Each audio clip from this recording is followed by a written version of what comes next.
আসসালামু আলাইকুম, আনিশা কিচেনে সকলকে স্বাগতম। আজ আপনাদের তৈরি করে দেখাবো স্প্রিং চিকেন রোল। এটা বানানোও সহজ আর খেতেও কিন্তু দুর্দান্ত হয়। আর এই চিকেন রোলটা আপনারা কিন্তু তৈরি করে সংরক্ষণ করে রাখতে পারবেন। সেই সংরক্ষণ পদ্ধতি সহ আপনাদের দেখিয়ে দেবো। তো চলুন দেখে নিই কীভাবে আমি এই চিকেন রোলটা বানাই। আজ বানাবো আমি ক্রিসপি চিকেন রোল। তো তার জন্য আমি আগে থেকে ময়দা মেখে রেখে দিয়েছিলাম। আর এই ময়দা থেকে আমি ছোট ছোট করে লেচি কেটে নেব।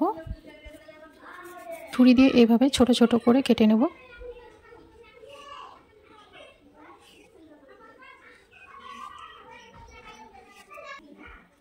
এখন একটা করে লেচি নিয়ে একটু গোল করে নেব।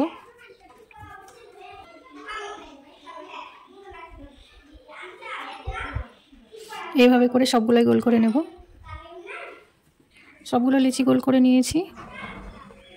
আর এই পাত্রের মধ্যে আমি তুলে নেব বাকিগুলা। একটা লেচি নিয়ে নিয়েছি আর পিড়েতে একটু তেল মাখিয়ে নেব। দিয়ে এখন আমি এটাকে পাতলা করে একটা রুটি বেলে নেব।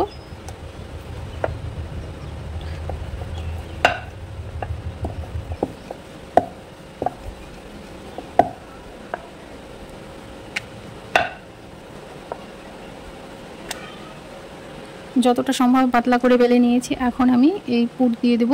আমি চিকেন আর সবজি দিয়ে একটা পুর রেডি করে রেখেছিলাম। এই পুরটা তৈরি করা খুবই সহজ। এর আগের একটা ভিডিওতে কিন্তু আমি পুর তৈরি করা দেখিয়েছি, আপনারা সেখান থেকে দেখে নিতে পারবেন। ময়দা দিয়ে আমি একটা মিশ্রণ তৈরি করে রেখেছি, এটা আঠার কাজ করবে।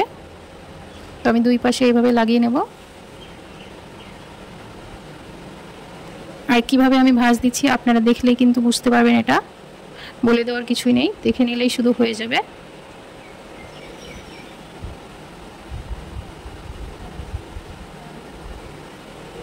এভাবে ধরে কিন্তু সুন্দর করে ভাঁজ দিয়ে নিতে হবে। আর এইভাবে করে আমি এবার মুড়ে নেব। আর ময়দা মিশ্রণটাও এবার এখানে লাগিয়ে দেবো, তাহলে ভাজার সময় কিন্তু খুলে যাবে না, খুব সুন্দরভাবে আটকে থাকে।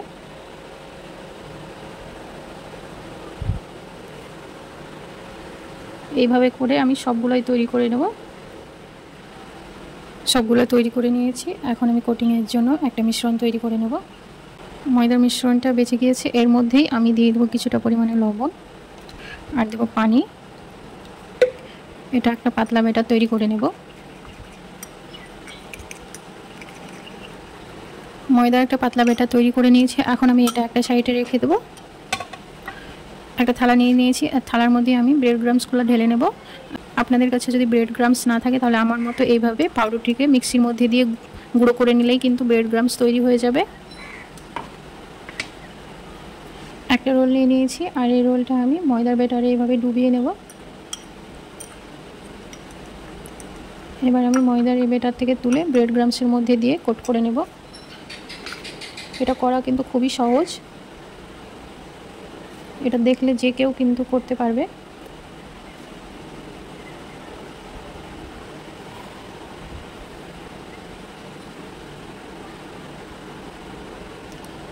খুব সুন্দরভাবে কিন্তু একটা হয়ে গেল।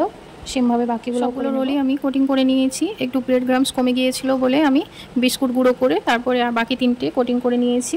এবার আপনাদের দেখাবো যে কীভাবে আপনারা এগুলা সংরক্ষণ করে রাখবেন। তো আমি এখানে একটা প্লাস্টিক বক্স নিয়ে নিয়েছি আর এই বক্সের মধ্যে আমি কিন্তু তুলে রাখবো।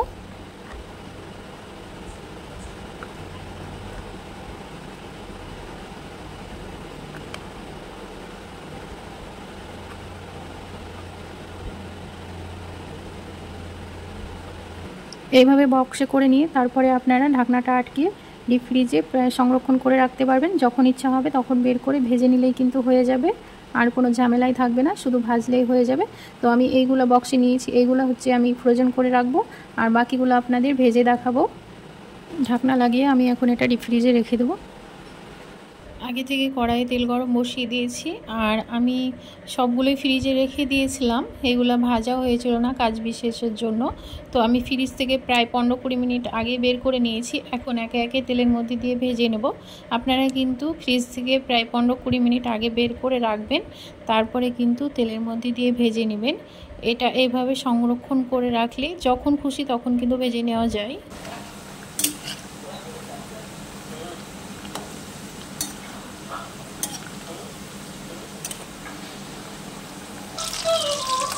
লাল লাল করে ভেজে নিয়েছি, এখন তুলে নেব। সেমভাবে বাকিগুলোও ভেজে নেব। এইগুলোও ভাজা হয়ে গেছে, এখন তেল থেকে তুলে নেব। সমস্ত স্প্রিং রোলগুলো ভেজে নিয়েছি আর এখন একটা প্লেটে আমি সাজিয়ে নিচ্ছি। এই স্প্রিং রোলগুলো এত মুচমুচে হয়, বলার ভাষায় নেই যে এতটা মুচমুচে হয়। আওয়াজ শুনে নিশ্চয়ই বুঝতে পারছেন যে কতটা ক্রিস্পি হয়েছে উপরটা।